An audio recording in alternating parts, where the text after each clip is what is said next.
Hey yo, assalamualaikum warahmatullahi wabarakatuh. Welcome back to my channel, Bagus Yulianto Tasan. Di video kali ini saya akan membahas salah satu ikon wisata di Bukit Tinggi, yaitu Lubang Jepang. Bagaimana keadaan dan pesonanya setelah berbulan-bulan tutup karena COVID-19, dan seperti apa di masa new normal ini? Ikuti perjalanan saya kali ini di masa new normal di wisata ini ya. Tapi jangan lupa untuk subscribe, tekan tombol loncengnya, like dan komen sebanyak-banyaknya, supaya jika saya upload video, kalianlah orang yang pertama yang menonton videonya ya everyone. Enjoy the video.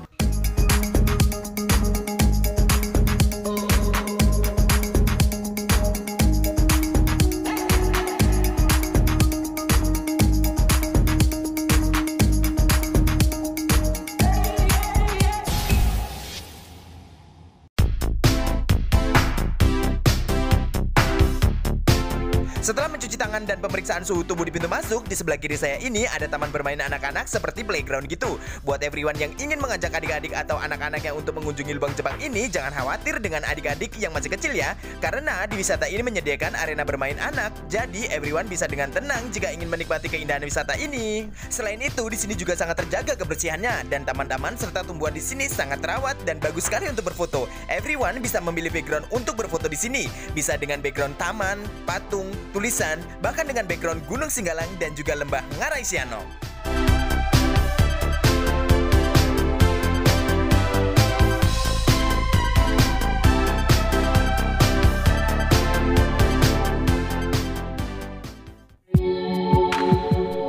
Dan inilah saatnya kita masuk ke Lubang Jepang.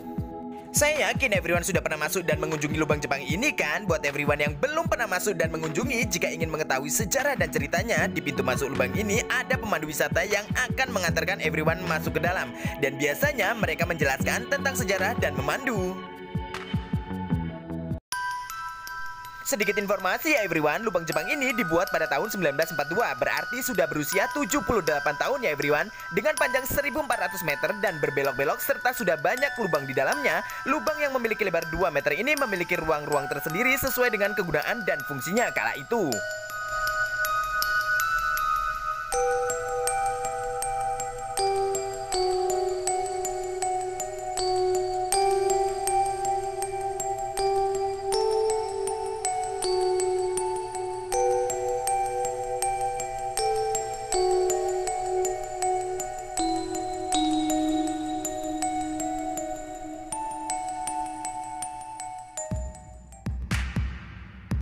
Dan untuk wisata, Lubang Jepang ini dibuka untuk umum oleh pemerintah Bukit Tinggi pada tahun 1984. Itu berarti 42 tahun setelah Lubang Jepang ini dibuat. Dan untuk pintu masuknya sendiri ada 2, diantaranya bisa masuk melalui Ngarai Sianok dan pintu utama. Lubang Jepang ini termasuk kuat dan kokoh karena di saat tahun 2009 lalu terjadi gempa di Sumbar. Goa atau Lubang Jepang ini tidak mengalami kerusakan yang signifikan. Selama beberapa tahun belakangan ini, saya tidak melihat banyaknya perubahan yang berarti di dalam lubang ini. Karena beberapa kali saya masuk dan mengunjungi tempat ini masih sama dengan yang saya kunjungi beberapa tahun yang lalu. Hanya saja saat ini sudah banyak lampu penerangan dan juga CCTV yang cukup memadai yang berada di dalam lubang.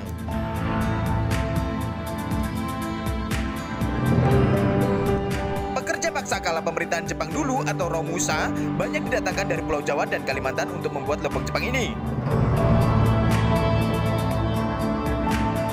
Dari sekian banyak lorong dan tempat di Lubang Jepang ini, tempat inilah yang membuat saya sedikit merasakan perbedaan dari tempat yang lainnya. Mungkin karena tempat ini di ujung goa dan juga lembab kali ya everyone.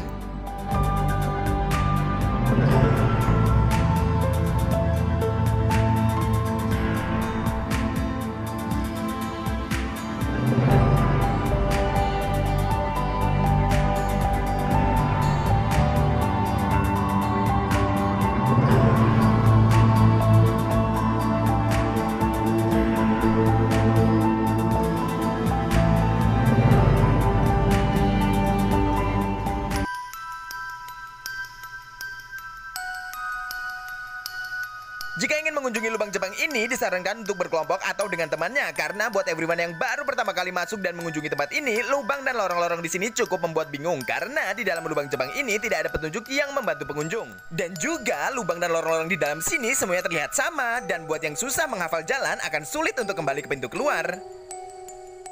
Oh iya everyone, di beberapa lorong lubang ini ada beberapa yang diberi terali besi. Seperti yang saya tahu dan kabarnya akan dibuat museum dan sejarah lubang Jepang ini, sehingga pengunjung bisa tahu dan melihat sejarah awal sampai digunakannya untuk tempat wisata sampai saat ini.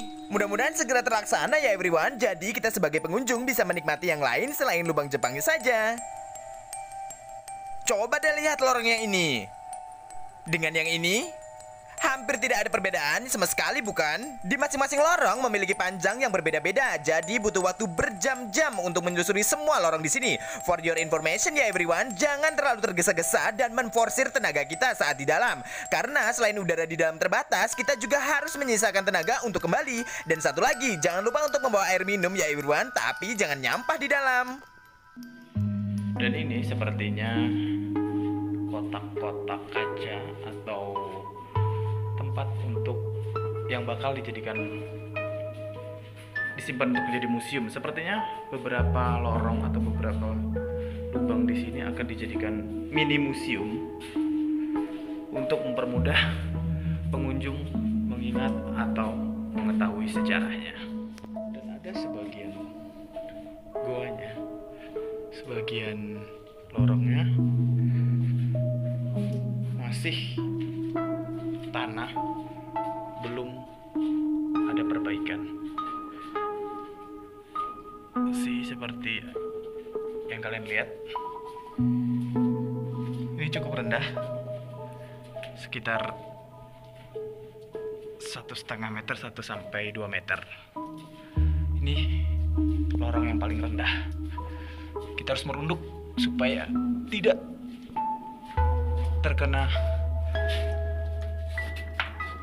oops.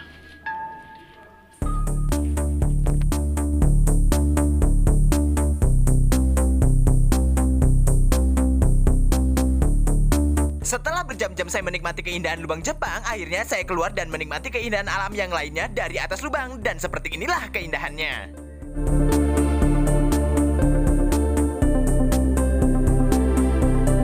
Dan ini adalah Lembah Ngarai Sianok dan Gunung Singgalang.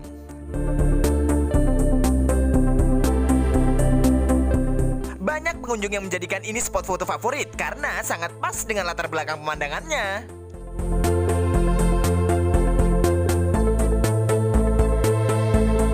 Buat everyone yang ingin membeli makanan atau minuman, di sini juga banyak warung makanan dan minumannya loh. Ini adalah 2 minggu setelah Bukit Tinggi membukakan kembali wisatanya dan menjalani new normal dari COVID-19. Sudah cukup ramai bukan?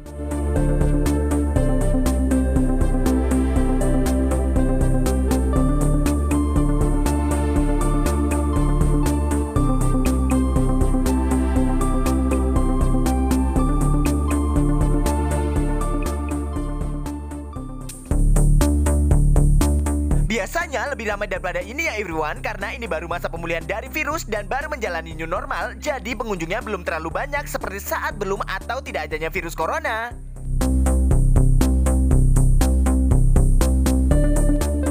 Dan ini ada spot foto yang lain dengan pemandangan Lembah Ngarai Sianok dan bisa berdiri di atas tulisan ini.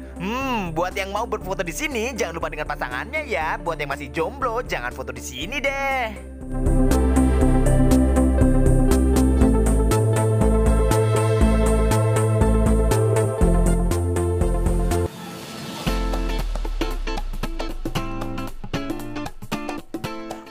Ingin membeli souvenir atau oleh-oleh, everyone bisa mencari dan membeli di sini. Berbagai oleh-oleh khas Minang banyak disediakan di sini, mulai dari baju, sandal, miniatur rumah gadang, kain-kain, dan masih banyak yang lainnya.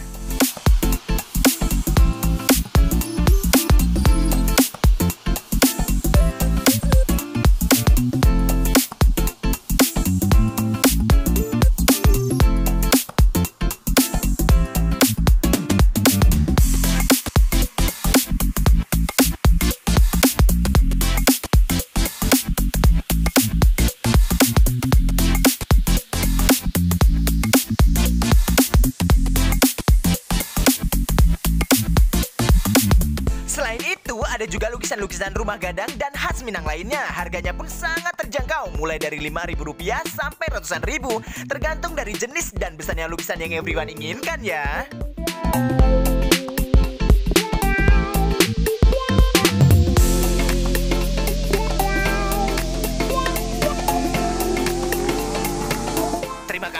everyone sudah menyaksikan video saya. Jangan lupa tonton video-video saya yang lainnya yang mungkin bisa kalian jadikan referensi wisata di Sumatera Barat. Dan saya itu tidak pernah bosan loh mengingatkan kalian untuk subscribe, karena subscribe itu gratis, tis deh pokoknya. Seperti ini nih, tekan tombol subscribe, tekan tombol loncengnya, like, dan komen sebanyak-banyaknya. Saya Bagus Yulianto. Wassalamualaikum warahmatullahi wabarakatuh.